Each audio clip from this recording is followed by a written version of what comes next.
सोहना बार के वकीलों की समस्याओं को प्राथमिकता से हल किया जाएगा। अदालत में वकीलों के लिए चैम्बर उपलब्ध कराए जाएंगे, जिससे वकीलों को बैठने की सुविधा उपलब्ध हो सके।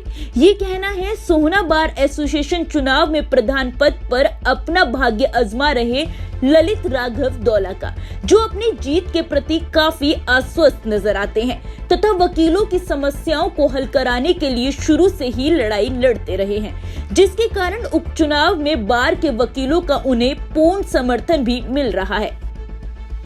आपको बता दें कि सोहना बार एसोसिएशन चुनावों की चुनावी प्रक्रिया समाप्त हो चुकी है। ये चुनाव 16 दिसंबर को होगा, जिसमें कुल 435 वकील मतदाता अपने मत का उपयोग करेंगे। बार चुनावों में प्रधान पद पर आमने सामने की जंग होगी, जिसमें एडवोकेट ललित राघव दौला व अमित यादव के मध्य मुकाबला माना जा रहा है। चुनाव में प्रधान पद हथियाने के लिए एडवोकेट ललित राघव ने ताल ठोक दी है, जो वकील मतदाताओं से समर्थन हासिल करने में जुट गए हैं, जिनका प्रचार काफी तेज गति से भी चल रहा है। उम्मीदवार ललित राघव को अधिकांश कोर्ट के वकीलों व तहसीलदार अधिवक्ताओं का समर्थन भरपूर मात्रा में मिल रहा है, जिनकी प्रचार प्रसार की भाषा भी सभी वकीलों को खूब भा रही है। ललित राघव अपनी जीत सुनिश्चित करने के लिए दिन रात कड़ी मेहनत भी कर रहे हैं तथा पुरजोर तरीके से प्रचार में जुटे हुए हैं, जिसके कारण राजनीतिक पंडित उनकी जीत को पक्की मान रहे हैं। वहीं सोहना बार चुनावों में उतरे एडवोकेट ललित राघव ने बताया कि उनका किसी से कोई मुकाबला नहीं है, उनकी जीत पक्की है। चुनाव जीतने पर वकीलों के लिए चैम्बर अलॉट करे जाएंगे तथा नए वकीलों को शेड भी उपलब्ध कराई जाएगी, जिससे वकीलों को बैठने में किसी भी प्रकार की कोई असुविधा न हो सके। इसके अलावा उन्होंने ये भी कहा कि वकीलों की सभी प्रकार की समस्याओं को प्राथमिकता के तौर पर हल करने का प्रयास हमेशा जारी रहेगा। क्या नाम है बाबूजी आपका? ललित राघव।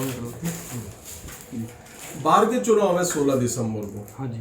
आपने किस पद से नॉमिनेशन फाइल किया? मैंने प्रेसिडेंट की पोस्ट के लिए नॉमिनेशन किया जी। क्या उद्देश्य है आपका चुनाव लड़ने का? मेरा वकीलों की भलाई के लिए सारे काम करूंगा जी। जो वकीलों को चैम्बर नहीं मिले हैं उनको चैम्बर के लिए कोशिश करूंगा। जिनको सीट नहीं अलॉट हो पा रही हैं उनके लिए सीट का प्रबंध कराऊंगा जी। आप कितने सालों से प्रैक्टिस में हो बाबूजी? मैं लगभग जी 18 साल से प्रैक्टिस में हूँ जी। क्या क्या समस्याएं नजर आती हैं आपको सोहना बार में? सोहना बार में ज़्यादा प्रॉब्लम वकीलों के बैठने के लिए आ रही है। वैसे चैम्बर भी बहुत बने हैं, फिर भी वकीलों के लिए बहुत शॉर्टेज है। नए वकील आते हैं, उनके लिए जगह नहीं है। चैम्बर सब अफोर्ड नहीं कर पाते, चैम्बर कॉस्ट बहुत ज़्यादा है। तो ये मेन समस्या है जी। इनको हम पूरा करेंगे, सीट की प्रॉब्लम दूर कराएंगे, सीटिंग प्लान बनाएंगे इनका बैठने का। आपका मुकाबला किससे समझा जा रहा है, समझते हैं आप? नहीं, यहाँ 2 कैंडिडेट लड़ रहे हैं प्रेसिडेंट पोस्ट के लिए, अमित जी हैं जी और मैं हूँ। और कितने वोटर हैं जो मतदान करेंगे इसमें? ये अब 435 के लगभग रह गए। पहले 450 थे, 15 आज आरओ साहब ने और काट दिए हैं। जिनकी डबल वोट थी, जिनके टेस्ट क्लियर नहीं थे, उनको काट दिया गया आज। क्या अपील करना चाहेंगे आप अपने मतदाता साथियों से? करूँगा भाई, बार की भलाई के लिए मुझे चुने, यही मेरी अपील है। सनातक टीवी के लिए सोहना से बाबू सिंगला की रिपोर्ट।